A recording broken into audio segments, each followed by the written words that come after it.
تو این ویدیو اومدم که بهتون آموزش بدم که چطور چندین اکانت داشته باشید. خب اول شما باید این برنامه رو دانلود کنید.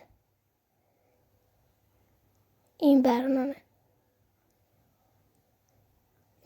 رو دانلود کنید.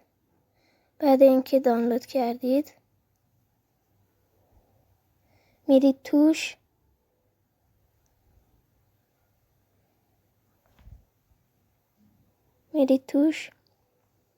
یه همچین صفحه باز میشه براتون.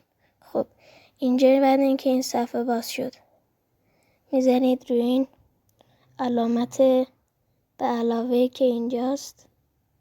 این خب بعد میزنیم روش. اینجا بازی ها رو میاره، برنامه هایی که تو گوشیتون هست.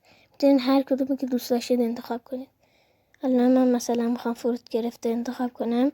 وقتی میزنم رو فرود گرفت، اینجا میبینید که فرود گرفت سفید شد و شفاف شد و این نقطه کوچولو هم به علاوه این نقطه هم آبی شد. خب الان میزنید رو این